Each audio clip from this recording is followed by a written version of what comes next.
கிறிஸ்துக்கள் பிரியமான சகோதர சகோதரிகளே, இயேசு கிறிஸ்து நாமத்திலே என் அன்பின் வாழ்த்துக்களை நான் தெரிவித்துக் கொள்கிறேன். உங்கள் ரெகபோத்தின் நேரம் வாயிலாக கர்த்தருடைய வார்த்தை கொடுப்பதில் நான் மிகுந்த மகிழ்ச்சி அடைகிறேன். இந்த மாதம் கடைசி சனிக்கிழமை வந்திருக்கிறோம். இந்த மாதம் முடிய போகிறது. இந்த மாதத்திலும் கர்த்தருடைய சமூகத்திலே உங்களுக்காக கர்த்தருடைய வார்த்தை கொடுப்பதிலே இந்த மாதத்தின் கடைசி நாளிலே கொடுப்பதில் நான் மிகுந்த மகிழ்ச்சி அடைகிறேன். யோசுவாவின் புஸ்தகம் 1 அதிகாரம் 5 வசனம் இப்படியாய் சொல்லுகிறது, நீ உயிரோடு இருக்கிற நாளெல்லாம் ஒருவனும் முன்பாக எதிர்த்து நிற்பதில்லை. நான் மோசையோடு இருந்தது போல உன்னோடு இருப்பேன்.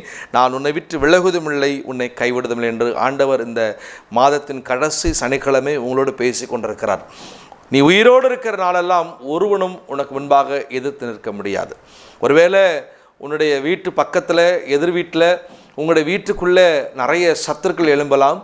அவர்களுக்கு முன்பாக நீங்கள் பயந்து கொண்டிருக்கலாம்.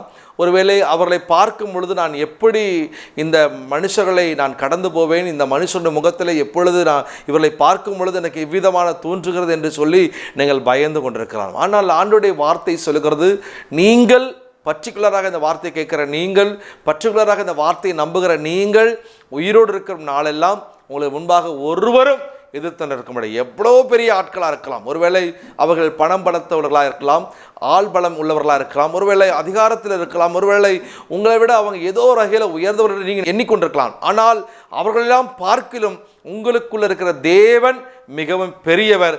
ஆகவே கர்த்தர் சொல்லுகிறார், உனக்கு முன்பாக ஒருவரும் எதிர்த்து நிற்க முடியாது. இந்த பூமியிலே உனக்கு எத்தனை ஆயுசு நாட்கள், 80 வயதோ 90 வயதோ 100 வயதோ, எத்தனை நாட்களுக்கு வயசு கொடுத்திருக்கிறாரோ அத்தனை நாளளவும் உனக்கு முன்பாக ஒருவரும் எதிர்த்து நிற்க முடியாது என்று இன்றைக்கு உங்களோடு கர்த்தர் பேசி கொண்டிருக்கார். ஏனென்று சொன்னால் அவர் உங்களை விட்டு விலகுவதும் இல்லை, உங்களை கைவிடுவதும் இல்லை.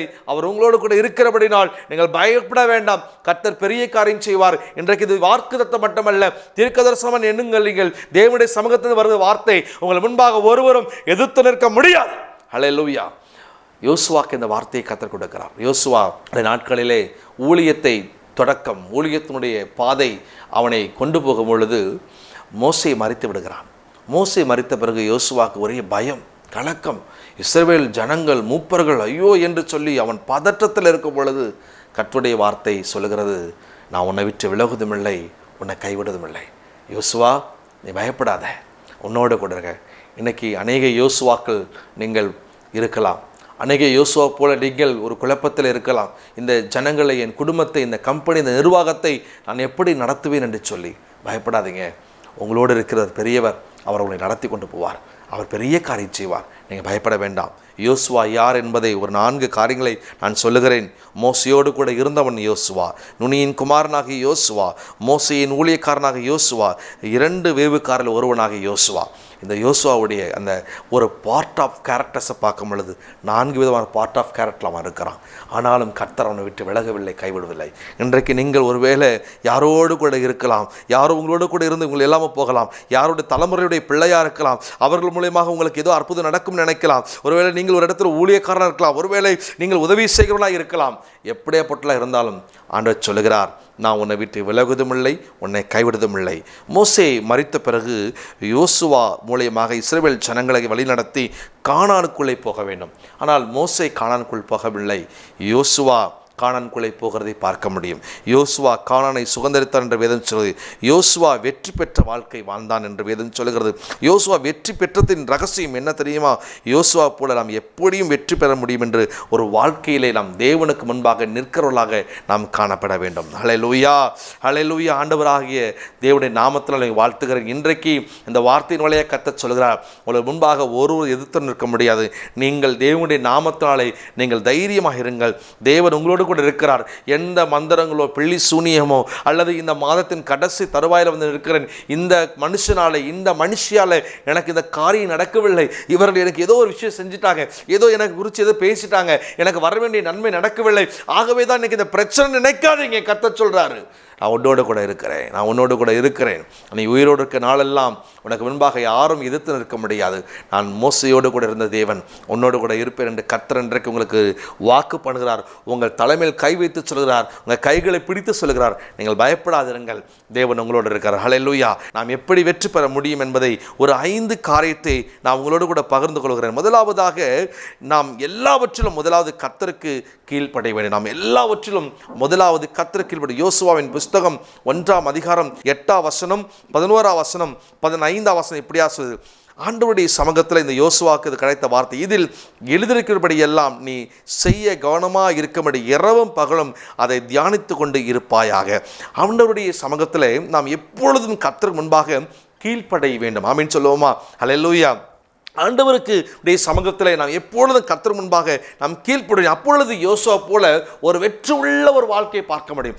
ஆண்டவருடைய சமூகத்தில் ஆண்டவருடைய வார்த்தையை இஸ்ரவேல் ஜனங்களுக்கு அவன் சொல்வதற்கு முன்பாக மோசே மூலமாக கொடுக்கப்பட்ட நியாயப்பிரமாணத்தை அவன் எப்பொழுதும் கை கொண்டு அதில் தியானித்து கொண்டு அதில் கவனமாக இருந்தபடினால் யோசுவாக்கு முன்பாக ஒரு மனுஷன் எதிர்த்து நிற்க முடியாதபடி தேவன் யோசுவாவோடு கூட இருந்த எல்லா ஜனங்களும் கண்டார்கள். நீங்கள் கீழ்ப்படைய வேண்டும், கர்த்தருடைய வார்த்தைக்கு கீழ்ப்படைய வேண்டும். அந்த வார்த்தையினுடைய சமூகத்தில் நீங்கள் கீழ்ப்படையும் பொழுது நீங்கள் உங்களுக்கு முன்பாக எதிர்த்து நிற்க யாரும் எழுத முடியாது. ஆண்டவர் உங்களுக்கு வெற்றி உள்ள ஒரு வாழ்க்கையை அவர் கொடுக்க வல்லவராக இருக்கார். 1ஆம் அதிகாரம் 11ஆம் வசனம் 15ஆம் வசனம் இப்படியாய் சொல்லுகிறது, கர்த்தர் தமது தாசனாகிய மோசேக்கு எப்படி கட்டளையிட்டிருந்தாரோ அப்படியே மோசே யோசுவாக்கு கட்டளையிட்டிருந்தான். அப்படியே யோசுவா செய்தான். அவன் கர்த்தர் மோசேக்கு கட்டளையிட்டதில் ஒன்றையும் செய்யாமல் விடவில்லை. ஹல்லேலூயா. மோசேக்கு என்ன ஆண்டவர் கட்டளையிட்டிருந்தாரோ அப்படியே மோசே செய்தான். மோசே என்ன பண்ணா, யோசுவா கட்டளையிடுகிறான், இதெல்லாம் நீ செய்யணும், இதெல்லாம் பண்ணணும். அந்த விஷயத்தை யோசுவா ஒரு நாளும் அதை செய்யாமல் இருக்கவில்லை. அதை கரெக்டாக செய்தான், அதை கைவிடலை, அதை கரெக்டாக பற்றி கொண்டான். ஆகவே தான் ஆண்டவராகிய கர்த்தர் யோசுவாவோடு கூட இருந்தபடினால் அவனுக்கு முன்பாக ஒருவரும் எதிர்த்து நிற்க முடியல. ஆண்டவருடைய சமூகத்திலே அவன் கீழ்ப்படிந்தான். ஆண்டவர் சொல்ற சத்தத்துக்கும் கீழ்ப்படிந்தான். மோசே மூலமா கர்த்தர் பேசின வார்த்தைக்கும் யோசுவா கீழ்ப்படிந்தான். நீங்களும் நானும் கீழ்ப்படைய வேண்டும். கர்த்தருடைய நாமத்திலே சொல்லுகிறேன், நீங்கள் கீழ்ப்படியவர்களாக இருப்பீர்கள் சொன்னால் கர்த்தருடைய வார்த்தை கீழ்ப்படிய உங்கள் முன்பாக கர்த்தருடைய சமூகத்தில் கீழ்ப்படிய உங்கள் முன்பாக ஒருவரும் எதிர்த்து நிற்க முடியாது. நீங்கள் இந்த வேதாகமத்தை நீங்கள் கை கொண்டு, இந்த வசனத்தை கை கொண்டு உங்கள் தேவனுக்கு முன்பாக பயந்து நீங்கள் கீழ்ப்படியும் பொழுது, இந்த வார்த்தையை கீழ்ப்படியும் பொழுது அலட்சியப்படுத்தாதீங்க. இந்த வார்த்தையை அலட்சியப்படுத்தாதீங்க, இந்த சத்தியத்தை அலட்சியப்படுத்தாதீங்க, சபையில் சொல்லுகிற வார்த்தையை அலட்சியப்படுத்தாதீங்க, உங்கள் வீட்டில் போதிக்கப்படுகிற வசனங்களை அலட்சியப்படுத்தாதீங்க. நீங்கள் கீழ்ப்படிந்து பாருங்கள். ஆண்டவராகிய தேவன் உங்களோடு இருப்பதை எல்லா ஜனங்களும் கண்டு ஆச்சரியப்படுவாங்க. எரேமியாவின் தீர்க்கதரிசன புஸ்தகம் 7ஆம் அதிகாரம் 23ஆம் வசனம் இப்படியா சொல்கிறது, என் வாக்குக்கு செவி கொடுங்கள், அப்பொழுது நான் உங்கள் தேவனாய் இருப்பேன். என் வாக்குக்கு செவி கொடுங்கள், அப்பொழுது நான் உங்கள் தேவனாய் இருப்பேன். அவனுடைய வார்த்தைக்கு நீங்கள் செவி கொடுக்க வேண்டும், அவனுடைய வசனத்துக்கு செவி கொடுக்க வேண்டும். அப்பொழுது தேவன் உங்களோடு இருப்பதை ஜனங்கள் பார்க்க முடியும். அந்த யோசுவா அப்படியாகவே அவனுடைய வார்த்தைக்கு அப்படியாய் செவி கொடுத்தான், அவ்வளவு கவனமாய் செவி கொடுத்தான். மோசே மூலமா சொல்லப்பட்ட வார்த்தையை அவன் ஒன்றை மிஸ் பண்ணாமல் கவனமாய் செவி கொடுத்தான். அதுக்கு அப்படியே கீழ்ப்படிந்தான். மூப்பர்கள், இஸ்ரவேல் புத்திரர்கள் எல்லாரும் யோசுவா வந்து பயங்கரமாய் பேசுகிறார்கள், பயங்கரமாய் திட்டுறாங்க. ஆனாலும் தேவனுடைய வார்த்தைக்கு நேராய் அவன் கீழ்ப்படிந்தபடினால் அவனுக்கு முன்பாக எதிர்த்து நின்றவர்களாம் அமைதியாக போகும்படி இஸ்ரவேல் புத்திரருக்கு முன்பாக யோசுவாவை கர்த்தர் மேன்மைப்படுத்தினார். ஹல்லேலூயா. உங்களையும் அப்படி மேன்மைப்படுத்துவார். நீங்கள் தேவனுடைய வார்த்தையில் எவ்வளவா கீழ்ப்படுகிறீங்களோ அவ்வளவாய் உங்களுக்கு ஒரு மேன்மை வரும். தேவனை கைவிட மாட்டார். ஆதியாகமம் 12ஆம் அதிகாரம் 4ஆம் வசனத்தை பார்க்கும்போது ஆபிரகாம் தேவனுடைய வார்த்தைக்கு அப்படியே கீழ்ப்படுகிறான். உன் தேசத்தையும் உன் இனத்தையும் உன் தகப்பன் வீட்டையும் விட்டு விளையவா என்று சொல்லும் பொழுது ஆண்டவருடைய வார்த்தைக்கு இந்த ஆபிரகாம் அப்படியே கீழ்ப்படிந்து வெளியே வருகிறான். வந்தவனை அப்படியே விடவில்லை, ஆண்டவர் பெரிய ஜாதியாக்கினார். நீங்கள் தேவனுடைய வார்த்தைக்கு கீழ்ப்படுங்கள். எல்லாத்தையும் விட்டுட்டு வான்னு அவங்களை சொல்லலை, நீங்கள் உடனே இதை எடுத்துக்கொள்ளாதீங்க, எல்லாத்தையும் விட்டுட்டு வர சொன்னார் சொல்லிட்டு அப்படி இல்லை. தேவனுடைய வார்த்தைக்கு கீழ்ப்படியணும். ஆண்டவர் அந்த நேரத்தில் உங்கள் சமயத்தில் எப்படி பேசுகிறாரோ அதற்கு நீங்கள் கீழ்ப்படிந்து பாருங்கள். அப்பொழுது தேவன் உங்களை பெரிய ஜாதியாக்குவார். மோசேக்கு தேவன் பேசின வார்த்தையை அப்படியே யோசுவாக்கு மோசே சொல்லுகிறான். மோசேக்கு மூலமாக யோசுவாக்கு சொல்லப்பட்ட வார்த்தைகள் எல்லாம் யோசுவா அப்படியே கீழ்ப்படிந்தான். அந்த வார்த்தைகள் ஒன்றும் அவன் பிசனிக்கவில்லை, அதை கைக்கொண்டு அதன்படி நடந்தான். ஆகவே ஆண்டவருடைய சமூகத்தில் வெற்றி உள்ள வாழ்க்கை அவன் வாழ்ந்தான் என்று வேதம் சொல்லுகிறது. இரண்டாவது ஒரு காரியத்தை பார்க்க முடியும். யோசுவா 1ஆம் அதிகாரம் 7ஆம் வசனம் சொல்லுகிறது, நாம் கர்த்தருடைய வசனத்துக்கு முக்கியத்துவம் கொடுக்க வேண்டும். கர்த்தருடைய வசனத்துக்கு இரண்டாவது முக்கியத்துவம். முதலாவதாக நாம் கீழ்ப்படிய வேண்டும். கர்த்தருடைய வசனம் இரண்டாவதாக முக்கியத்துவம். யோசுவா 1:7 சொல்லுகிறது, ஆகவே என் தாசனாகிய மோசே உனக்கு கற்பித்த நியாயப்பிரமாணத்தையெல்லாம் நீ செய்ய கவனமாயிருக்கும், மிகவும் பலன் கொண்டு திடமனாயிரு என்று வேதம் சொல்லுகிறது. ஹல்லேலூயா. ஆண்டவருடைய சொல், தாசனாகிய மோசேக்கு நான் கட்டளையிட்ட நியாயப்பிரமாணத்தில் செய்ய நீ கவனமாயிருக்க வேண்டும். ஆகவே நீ பலன் கொண்டு நீ திடமனதாயிரு. நீ இதெல்லாம் கண்டு இந்த சூழ்நிலைக்கு பயப்படாத. என் வசனத்தை நீ கை கொண்டு தைரியமா இரு. என் வசனம் உன்னை நம்புகிறது. நீ வசனத்தை நம்பிரு. என் வசனத்துமே நம்பிக்கை வை. ஆகவே எல்லாவற்றையும் நான் பார்த்துக்கொள்ளேன்னு சொல்லிட்டு ஆண்டோடைய நாமத்தினாலே யோசுவாக்கு இந்த வார்த்தை வருது.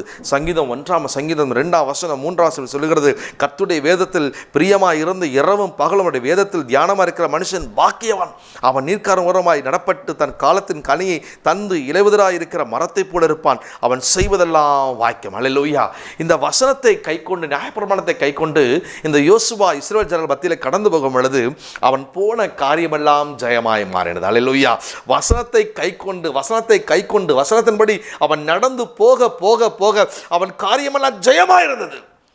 அவன் இரவும் பகலும் தேவனுடைய நியாயப்பிரமாணங்கள் வாஞ்சியாக இருந்தான். அதை பற்றி கொண்டிருந்தான். அந்த வசனத்தின் மேல் சார்ந்திருந்தான். ஆகவே அவன் எல்லாரையும் பார்க்கலாம் கர்த்தர் மேம்படுத்தினான். ஒரு வெற்றி உள்ள வாழ்க்கையை அவன் வாழ்ந்து காட்டினான். உங்களுக்கு இன்னைக்கு கர்த்தர் சொல்றாரு, உங்கள் முன்பாக யார் எதிர்த்து நின்றாலும் நீங்கள் முதலாவது கர்த்தருக்கு கீழ்ப்படிங்கள். முன்பாக யார் எதிர்த்து நின்றாலும் நீங்கள் கர்த்தருடைய வசனத்துக்கு நீங்கள் செவி முக்கியத்துவம் கொடுங்க. எந்த சத்ருவும் ஒரு வழியாக வருவான், 7 வழியாய் ஒழிப்பவான். ஹல்லேலூயா, ஹல்லேலூயா.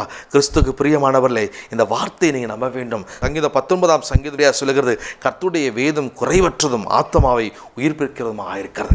இந்த வசனத்தை நீங்கள் எப்போ நீங்கள் கை கொள்றீங்களோ உங்கள் ஆத்மா பார்த்தீங்களா, இந்த ஆத்மா ஜீவனை அது உயிர்ப்பிக்கிற வல்லமை இந்த வசனத்தில் இருக்கிறது.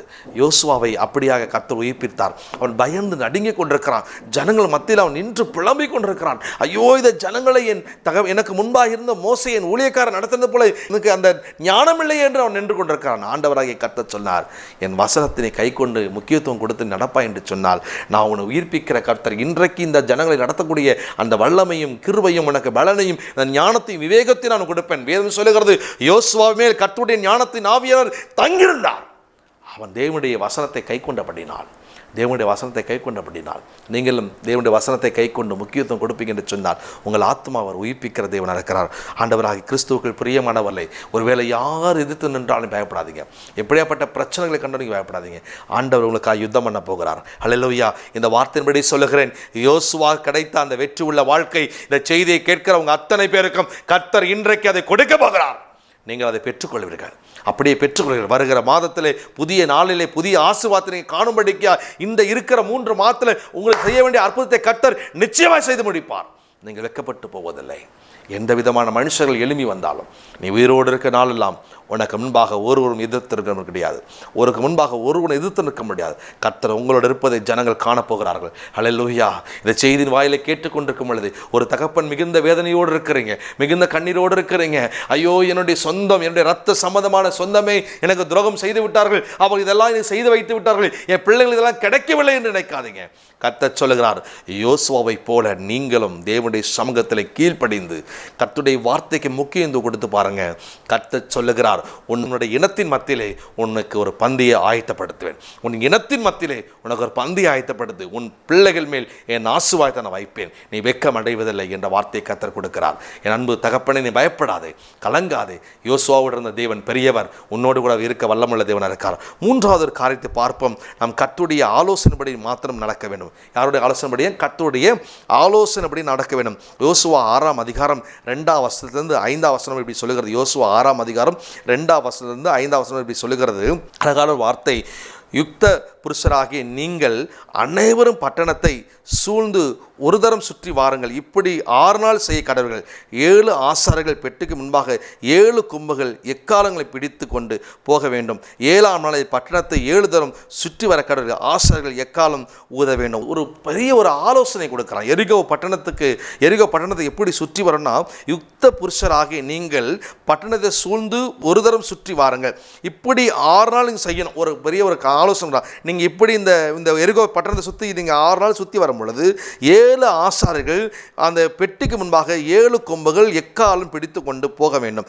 7 நாள் பட்டணத்தை 7வது சுற்றி வர கடவுள் ஆசாரிகள் எக்காலம் உதவணும். அப்படி நீங்கள் சுற்றி வரும் பொழுது அந்த இடத்தை சுற்றி கொண்டு வரும் பொழுது இப்படி தான் செய்யணும் என்ற ஒரு ஆலோசனையை இந்த யோசுவா இந்த இஸ்ரவேல் ஜனங்கள் கொடுக்கிறதை பார்க்க முடியும். யோசுவாவுடைய அந்த ஆலோசனையை இஸ்ரவேல் ஜனங்கள் அப்படியே செய்தார்கள். செய்த மாத்திரத்திலே 7வது நாள் 7வது எக்காலம் ஊழ்தின உடனே இந்த எரிகோ பட்டணம் அப்படியே விழுந்தது. அது அவருக்கு படிக்கட்டாய் மாறிவிட்டது. ஹல்லேலூயா. இன்றைக்கு நீங்கள் கர்த்தருடைய ஆலோசனை கேட்க வேணும். கர்த்தர் உங்களுக்கு என்ன சொல்லுகிறாரோ, கர்த்தருடைய சமூகத்தில் என்ன வார்த்தை வருகிறதோ, வசனத்தின்படி என்ன சொல்லுகிறார்களோ அதை நீங்கள் நம்ப வேண்டும். யாரும் ஏதோ சொல்கிறத நம்பிட்டாதீங்க. ஆண்டோடைய வார்த்தையை கொண்டு, வசனத்தை கொண்டு உங்களுக்கு என்ன ஆலோசனை கொடுக்கிறார்களோ அந்த ஆலோசனை நீங்கள் செய்யும் பொழுது உங்களை சுற்றி இருக்கிற எரிகோவை, உங்களை சுற்றி இருக்கிற பிரச்சனையை ஆண்டவர் உங்களுக்கு அது இல்லாமல் போகும்படி தேவன் உங்களுக்காக தம்முடைய நாமத்தால் யுத்தம் பண்ணுவார். ஹல்லேலூயா.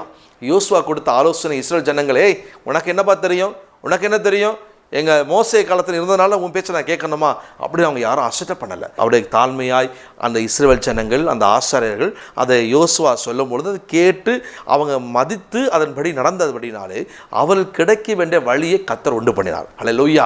அப்போ நாமளும் கர்த்தருடைய வார்த்தையை சொல்லும் பொழுது, கர்த்தருடைய வசனத்தை கேட்கும் பொழுது, அந்த ஆலோசனை வரும் பொழுது அதை கேட்கணும். சில பேர் சொல்கிறதுக்கு முன்னாடியே பேசிடுவாங்க. யாராவது பெரியவங்க ஒரு விஷயம் சொல்கிறதுக்கு முன்னாடியே சின்ன பிள்ளைங்களாக இருக்கும், மற்றவங்களாக இருக்கட்டும், என்ன பண்ணுறாங்க, டக்குன்னு தெரிஞ்ச மாதிரி பேசிடுவாங்க. அப்படி இல்லை, அந்த ஆலோசனை செவியில் கேட்டு அது சரியா தவறான்று புரிந்து கொள்கிற ஒரு ஸ்டடியாக, ஒரு பொறுமையாக நீங்கள் இருக்கும் பொழுது ஆண்டவர் சொல்லுகிறார், நீங்கள் இந்த ஆலோசனை கர்த்தருடைய ஆலோசனை மட்டும் நீங்கள் கேட்பீங்கன்னு சொன்னால் நீங்கள் பலத்த ஆசீர்வாதத்தை பெறுவீங்க, வெற்றி உள்ள வாழ்க்கை பெறுவீங்க. யாரும் முன்பாக எதிர்த்து நிற்க முடியாது. ஆதியாகமம் 6ஆம் அதிகாரம் 14-16 இப்படியா சொல்லுது, பேழை எப்படி செய்ய வேண்டும் என்று தேவன் ஆலோசனை கொடுத்தார். யாருக்குன்னா நோவாக்கு கொடுக்குறார். பேழை எப்படி செய்யணும், எந்த நீளம், எந்த அகலம், எந்த அளவு, எப்படி இருக்கணும், ஜன்னல் எங்கே வைக்கணும், கதவை எங்கே வைக்கணும், எப்படி கீழ்த்தட்டு, எப்படி மேல்தட்டு, இடைத்தட்டு என்றெல்லாம் கர்த்தருடைய ஆலோசனையை இந்த நோவாக்கு கர்த்தர் கொடுக்கிறார். இந்த ஆலோசனையை நோவா கவனமாய் கேட்கிறான். அவனை எல்லாரும் பைத்தியக்காரன்னு சொல்கிறாங்க. அவனை சுற்றி இருக்க எல்லாரும் உனக்கு பைத்தியம் என்று சொல்லி மட்டுமல்ல, அவனை தூஷணமாக பேசுகிறார்கள். கிழவனாக இருக்கிற உனக்கு ஏன் இந்த வேலைலாம் சொல்கிறாங்க. ஆனால் கர்த்தருடைய ஆலோசனையை அவன் சரியாய் கேட்டபடினால், ஆலோசனைப்படி செய்தபடினால் அந்த நோவுடைய குடும்பத்தை கர்த்தர் அழகாக பாதுகாத்தார். அல்லேலூயா. ஆகவே எதிர்த்து நின்றவர்கள், எதிர்த்து கேலி பண்ணினவர்கள் எல்லாரும் முன்பாக ஆண்டவராகிய தேவன் நோவாவுடைய குடும்பத்தை ரொம்ப சேஃபாக நல்லா அழகாக பாதுகாத்தார். அல்லேலூயா. எல்லாரும் இந்த பேழையுடைய கதவு அடைக்கப்பட்ட பிறகு நோவாவை பார்த்து, அந்த பேழையை பார்த்து தட்டி சொல்கிறாங்க, பெரும் வெள்ளம் வந்து விட்டது, இந்த மழை எங்களை மிகவும் கடினப்படுத்தி கொண்டிருக்கிறது. ஆகவே நோவா கதவை தர என்று சொல்லும் பொழுது நோவா சொல்லு, நான் அல்ல கர்த்தர் இந்த கதவை அடைத்தார் என்று சொல்லுகிறதை பார்க்க முடியும். ஏன்னு சொன்னால் ஆலோசனை கர்த்தரிடத்தில் வந்த ஆலோசனை இந்த நோவா நேர்த்தியாக, கரெக்டாக, சரியாக, அழகாக கேட்டபடினால் அவன் குடும்பத்தை கர்த்தர் பாதுகாத்தார். நீங்கள் எப்போல்லாம் கர்த்தருடைய ஆலோசனை கேட்க நீங்கள் முன் வருகிறீர்களோ, எப்பொழுதெல்லாம் கர்த்தருடைய ஆலோசனை சரியாக கேட்குறீங்களோ அப்போ உங்கள் குடும்பத்தை கர்த்தர் பாதுகாக்கிறார். அவர் ஆலோசனை கேட்கும் பொழுது, அவர் ஆலோசனை நடக்கும் பொழுது உங்கள் குடும்பத்தை அவர் பாதுகாத்து கொண்டிருப்பார். நீங்கள் வெட்கப்பட்டு போவதில்லை. ஹல்லேலூயா. நீங்கள் வெட்கப்பட்டு போவதில்லை. அவருடைய ஆலோசனை கேளுங்க. நிறைய நேரங்களில் நிறைய விஷயங்களை நான் மனுஷனுடைய ஆலோசனை கேட்ட நாட்கள் உண்டு. ஆனால் அந்த நாட்களிலே எனக்கு மிகுந்த வேதனையும் கலக்கும் வந்திருக்கிறது. பிற்பாடு அந்த ஆலோசனைகளை கேட்டு மிக நஷ்டங்களையும் பிரச்சனைகளையும் என் வாழ்க்கையில் வரும் பொழுது தான் எனக்கு ஒரு சில நேரங்களில் தோணுச்சு, ஐயோயோ இந்த மனுஷனுடைய அவனுடைய அதிகாரத்துவத்தில், அவன் பதவித்துவத்தில் இருக்கான்னு சொல்லிட்டு அவங்க கிட்ட போய் கேட்டனாலே, கொடுத்த தூர ஆலோசனாலே நான் விழுந்து போய் விட்டேன், இப்படி பிரச்சனை வந்து விட்டது என்று சொல்லி நீங்கள் இருக்கலாம். ஆண்டவர் சொல்லுகிறார், அந்த ஆலோசனை நீங்கள் தவிர்த்து விட்டு கர்த்தருடைய ஆலோசனை மட்டும் கேளுங்க. கர்த்தர் உங்களை இன்றைக்கு வெற்றி உள்ள ஒரு வாழ்க்கை வாழும்படிக்கு, உங்களுக்கு எதிராக நிற்கிற ஆயுதங்களை அழித்து போடும்படிக்கு, நீங்கள் உயிரோடு இருக்கிற நாளெல்லாம் யாரும் எதிர்த்து நிற்கக்கூடாதபடிக்கு உங்களுக்காக கர்த்தர் ஒரு பாதுகாப்பை கொடுப்பார். ஆண்டவராகிய இயேசுவின் நாமத்திலே சொல்லுகிறேன், எனக்கு அன்புக்குரியவர்களே, நீங்கள் ஒரு குறிப்பிட்ட ஒரு மனுஷனுடைய ஆலோசனை கேட்டு நீங்கள் வீணற்றலாய் போயிருக்கிறீங்க. கர்த்தருடைய சமூகத்தில் இப்பொழுது முழங்கால் போட்டு ஜெபிங்க. ஒரு ஆலோசனை கொடுக்கப்படும். அதிலிருந்து ஒரு விடுதலை வரப்போகிறது. உங்களுடைய கோர்ட்டு கேஸ்லேருந்து உங்களுக்கு ஒரு விடுதலை வருவதை நான் பார்க்கிறேன். உங்கள் வீட்டை கர்த்தர் மீட்டு கொடுப்பதை நான் பார்க்கிறேன். கர்த்தர் உங்களுக்கு ஒரு அற்புதத்தை அவர் செய்ய போகிறார். ஹல்லேலூயா, ஹல்லேலூயா. நான்காவது நாம் பார்க்க போகிறோம், நாம் கர்த்தருக்கு பரிசுத்தமாக இருக்க வேண்டும். நம்முடைய கர்த்தருக்கு நாம் எப்படி இருக்கணுமா? பரிசுத்தமான. நான்காவது விஷயம், யோசுவா 3:5 இப்படியாய் சொல்வது, யோசுவா ஜனங்களை நோக்கி, உங்களை பரிசுத்த பண்ணி கொள்ளுங்கள், நாளைக்கு கர்த்தர் உங்கள் நடுவிலே அற்புதங்களை செய்வார். ஹல்லேலூயா. உங்களை நீங்கள் என்ன பண்ணணுமா? பரிசுத்தம் பண்ணிக்கொள்ளணும். நம்முடைய வாழ்க்கையில் ஆண்டவர் நமக்கு அற்புதம் செய்யணும், நமக்கு ஒரு ஆசீர்வாதத்தை கொடுக்கணும்னு சொன்னால் நம்ம பரிசுத்தமாக வாழணும். எப்பொழுதும் பரிசுத்தம் மிக மிக மிக மிக மிக முக்கியம். இந்த பரிசுத்தம் இல்லாத ஒரு வாழ்க்கை தேவனுக்கு பிரியமில்லாத ஒரு வாழ்க்கை. நம்ம வாழ்க்கையில் பரிசுத்தம் எவ்வளவாய் பெருகுதோ அப்போ நிறைய நெருக்கடிகள், உபத்திரவங்கள், துன்பங்கள், துயரங்கள், நிர்வாணத்துக்குரிய பிரச்சனைகள்லாம் வரும். ஆனாலும் தேவனுடைய சமூகத்திலிருந்து ஒரு அற்புதத்தை நிச்சயமாக நீங்கள் காண்பீர்கள். ஹல்லேலூயா. அந்த வார்த்தை ஒரு நாளும் மாறாது. ஆண்டவராகிய தேவன் யோசுவா மூலியமாக இஸ்ரவேலர் சொல்கிறாரு, உங்களுக்கு அற்புதம் நடக்குது, அது நடக்குது, நீ ரொம்ப போட்டு குழப்பிக்காத. நீ இப்போ உங்ககிட்ட பிரச்சனை என்ன, உன்னோட கலகம் என்ன, உன் குழப்பம் என்ன, விக்கிரக ஆராதனை என்ன, உனக்குள்ள போராட்டம் என்ன, பாவமான காரியம் என்ன, தேவனை விட்டு விலகி போன பின்மாற்றத்துக்குரிய காரியம் என்ன, இதெல்லாம் விட்டு விலகி இன்றைக்கு நீ பரிசுத்தம் பண்ணிக்கொண்டு தேவ சமூகத்தில் காத்திருப்பா என்று சொன்னால் நாளைக்கு உனக்கு விடியற் காலையிலே உனக்கு ஒரு அற்புதம் நடக்க போகுது. ஆமீன் சொல்லுவோமா? நாளைக்கு இந்த செய்தி வழியை கேட்கிற உங்களுக்கு விடியற் காலையில் ஒரு அற்புதம் நடக்கும்படி, கர்த்தர் உங்களுக்கு புதிய காரியத்தை செய்யும்படி, வெற்றி உள்ள வாழ்க்கை தரும்படிக்கு, நீங்கள் உயிரோடு இருக்க நாளெல்லாம் ஒருவரை எதிர்த்து நிற்கக்கூடாதபடிக்கு உங்களுக்கு ஒரு அற்புதத்தை தேவனாய் கர்த்தர் இன்றைக்கு செய்ய போகிறார். ஹல்லேலூயா. அவரால் எல்லாம் முடியும். 1 தெசலோனிக்கேயர் 4:7 இப்படியா சொல்லுகிறது, நீங்கள் பரிசுத்தமுள்ளவர்களாக இருக்க வேண்டும் என்பதை தேவனுடைய சித்தமாக இருக்கிறது. நீங்கள் பரிசுத்தமுள்ள வேண்டும் என்பதை தேவனுடைய சித்தமாக. நம்ம எல்லாருமே இந்த உலகத்தில் என்ன சித்தமாக இருக்கிறது, அந்த தேவனுடைய சித்தமாக நம்ம எல்லாரும் பரிசுத்தமாக இருப்பது தேவனுடைய சித்தமாக. நம்ம எல்லாரும் எப்படி இருக்கணுமா? பரிசுத்தமாக, ரொம்ப கவனமாக, பரிசுத்தமாக, தேவனுக்கு உகந்தலாக இருப்பது தேவனுடைய சித்தமாய் வாஞ்சையாக இருக்குது. நீங்கள் அப்படி இருக்க வேண்டும் என்பது தேவனுடைய சித்தமாக இருக்கிறது. எபிரேயர் 12:14 இப்படியா சொல்கிறது, பரிசுத்தம் இல்லாமல் ஒருவனும் கர்த்தரை தரிசிப்பதில்லை என்று எபிரேயர் 12:14 இப்படியா சொல்லுது. அப்படின்னா நம்ம தேவனை தரிசிக்கக்கூடிய அந்த ஆசீர்வாதங்கள், அந்த நன்மைகளை பெறணும் என்று சொன்னால் ஏதோ தானம் தரிசிக்க முடியாது. பரிசுத்தமுள்ள ஜீவியம், பரிசுத்தமுள்ள வாழ்க்கை நாம் வாழ்ந்தால்தான் தேவனை நாம் தரிசிக்க முடியும் என்று வேதம் சொல்கிறது. ஆகவே நீங்கள் நானும் கர்த்தருக்கு முன்பாக நாம் எல்லாரும் எப்படி இருக்கணுமா? பரிசுத்தமாக இருக்க வேண்டும், தேவனுடைய சித்தமாக இருக்கிறது. கிறிஸ்துவுக்குள் பிரியமானவர்களே, நீங்கள் பரிசுத்தமாக இருக்கும் பொழுது உங்கள் முன்பாக ஒருவரை எதிர்த்து நிற்க முடியாது. உங்களுக்கு எத்தனை விதமான பிரச்சனைகள், எத்தனை போராட்டங்கள் வந்தாலும் தேவனாகிய கர்த்தர் உங்களுக்கு யுத்தம் பண்ணுவார். யார் எழும்பினாலும், ஒருவேளை நீங்கள் இருக்கிற இடத்துல உங்களை துரத்துவேன்னு சொல்லலாம், ஒருவேளை நீங்கள் இருக்கிற இடத்துல இல்லாமல் போவீங்கன்னு சொல்லலாம், ஒருவேளை நீங்கள் ஓடுவேன்னு சொல்லலாம். ஆண்டவர் அவர்களுக்கு முன்பாக உங்களை அங்கே நிலைநிற்க பண்ணி உங்களை ஆசீர்வதித்து உங்கள் மேலே தம்முடைய கிருபை வைப்பார். நீங்கள் பரிசுத்தமுள்ளவர்களாக இருக்க வேண்டும். ஹல்லேலூயா. அப்பொழுது உங்களுக்கு ஒரு அற்புதத்தை நீங்கள் காண முடியும். ஒருவனும் முன்பாக எதிர்த்து நிற்க முடியாது.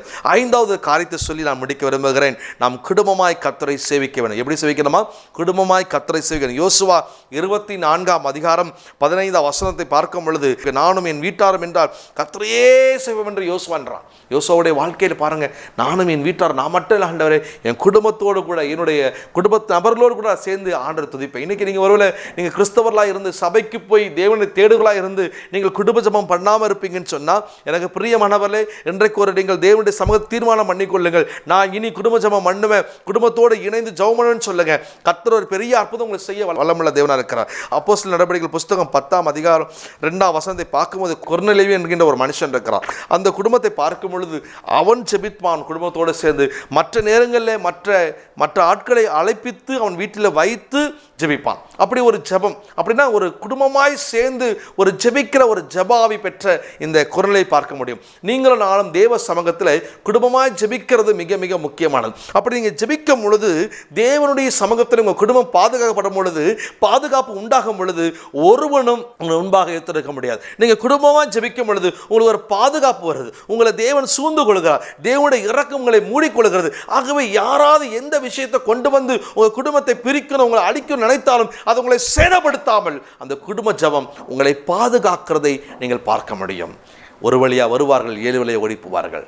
உங்கள் முன்பாக ஒருவனை எதிர்த்து நிற்க முடியாது. நீ உயிரோடு இருக்க நாளெல்லாம் கர்த்தர் உங்களுக்கு வெற்றி உள்ள ஒரு வாழ்க்கையை தர விரும்புகிறார். எனக்கு பிரியமானவர்களே, கர்த்தருடைய தேவன் உங்களோடு கூட இருக்கிறார். நீங்கள் வெட்கப்பட்டு போவதில்லை. அவர்களுக்கு இது சொல்லியிருக்கிறார், நீ உயிரோடு இருக்க நாளெல்லாம் ஒருவனுக்கு முன்பாக எதிர்த்து நிற்க முடியாது. நான் மோசையோடு இருந்த போல உன்னோடு கூட இருப்பேன். நான் உன்னை விட்டு விலகுவதில்லை, கைவிடுதலை. ஆண்டவராகிய தேவன் உங்களுக்கு வெற்றி உள்ள ஒரு வாழ்க்கையை தரப்போகிறார். வெற்றி உள்ள ஒரு வாழ்க்கை, யோசுவா கொடுக்கப்பட்ட அந்த வெற்றியின் வாழ்க்கையை நீங்கள் அனுபவிக்க. முதலாவது நீங்கள் எப்படி இருக்கணும்னா, கர்த்தருக்காக நீங்கள் எல்லாவற்றையும் கீழ்ப்படைய வேண்டும். இரண்டாவது, கர்த்தருடைய வசனத்துக்கு முக்கியத்துவம் கொடுக்க வேண்டும். மூன்றாவது, கர்த்தருடைய ஆலோசனை மாத்திரம் நீங்கள் கேட்டு நடக்க வேண்டும். நான்காவது, ஆண்டவர் சொல்கிற காரியம் நீங்கள் எப்பொழுதும் பரிசுத்தமாக இருக்க வேண்டும். ஐந்தாவது, குடும்பமாய் கர்த்தரை சேர்க்க. இப்படி நீங்கள் செய்யும் பொழுது ஆண்டவர் சொல்கிறார், உங்களுக்கு முன்பாக ஒரு எதிர்த்து நிற்க முடியாது. இன்றைக்கு இந்த வார்த்தை கேட்கிறவங்களுக்கு எந்த பிரச்சனையாக இருந்தாலும் ஆண்டவர் உங்களை விடுவிக்க போகிறார். எப்படியாப்பட்ட சத்துருவாக இருந்தாலும் அவர் முன்பாக உங்களை விலக்கி பாதுகாக்க போகிறார். கல்களை முடிச்சோம். நல்ல தெய்வமே இயேசு சுவாமி, இயேசுவின் நாமத்தில் நாங்கள் ஒன்றுமிருந்து நாங்கள் ஜெபிக்கிறோம் அப்பா. இந்த வார்த்தையை கேட்டுக்கொண்டிருக்கிற வேளையிலே ஆண்டவரே, நீ சொல்லியிருக்கேன், நீ உயிரோடு இருக்க நாளெல்லாம் உன் முன்பாக ஒரு எதிர்த்து நிற்க முடியாது. நான் மோசையோடு இருந்தபோது உன்னோடு கூட இருப்பேன். நான் உன்னை விட்டு விலகுவதும் இல்லை. உன்னை கைவிடுவதற்கு சொன்ன வார்த்தையின்படி உன்னுடைய பிள்ளைகளை அப்படியே ஆசீர்வதிப்பீராக. பிள்ளைகள் எழும்புகிற எல்லா சாத்தானின் கிரியைகள், மனுஷிக வல்லமையில் பிசாசுடைய கிரியைகள் இப்பொழுது இயேசுவின் நாமத்தில் விலகி போகும் நாங்கள் ஜெபிக்கிறோம் அப்பா. அப்படியே பிள்ளைகளுக்கு யார் எழுப்பி யுத்தம் பண்ணி பிரச்சனைகளை கொண்டு வர நினைத்தாலும் இயேசு கிறிஸ்துவின் நாமத்தினாலே அவர்கள் ஒன்றுமில்லாமல் போகும் நாங்கள் ஜெபிக்கிறோம் ஆண்டவரே. பிள்ளைகளுடைய ஜெபங்களை கர்த்தர் அங்கீகரித்து யோசுவாவை போல ஒரு வெற்றி உள்ள வாழ்க்கை வாழ்வதற்கு எங்களுக்கு 5 காரியத்தை கற்றுக் கொடுத்தது போல பிள்ளைகள் கற்றுக்கொண்டு அப்படியே ஜீவிக்கத்தக்கதான ஒரு ஜெயத்தை கர்த்தர் தரும்படி நாங்கள் ஜெபிக்கிறோம் அப்பா. நீ அப்படி செய்வதற்காக நன்றி சுவாமி. இயேசுவின் நாமத்தை ஜெபிக்கிறோம் நல்ல பிதாவே. ஆமென், ஆமென். God bless you. கர்த்தர் உங்களை ஆஸ்வதிப்பாராக. இந்த செய்தியின் வாயிலாக நீங்கள் பார்த்து கொண்டிருக்கும் பொழுது திரையிலே உங்களுக்கு சபையினுடைய விலாசம் கொடுக்கப்பட்டிருக்கும், அதில் மொபைல் நம்பரும் கொடுக்கப்பட்டிருக்கும். நீங்கள் வியாசார்படி பகுதியும் பெரம்பூர் பகுதியில் இருக்கிறவர்கள் யாராவது வேறு சபைக்கு போகாதவர்கள் இருந்தால் நீங்கள் தொடர்பு கொண்டு சபைக்கு வரலாம். கர்த்தரை ஒன்று சேர்ந்து ஆராதிப்போம். ஏதாவது ஜெபித்து கொள்ள வேண்டும், உங்களுக்கு ஜெப குறிப்பு சொல்ல வேண்டும் என்று சொன்னால் நீங்கள் தொடர்பு கொண்டு நீங்கள் ஃபோன் பண்ணி நீங்கள் பேசலாம், ஜெபித்து கொள்ளலாம். கர்த்தர் உங்களை ஆசீர்வதிப்பார்கள். God bless you.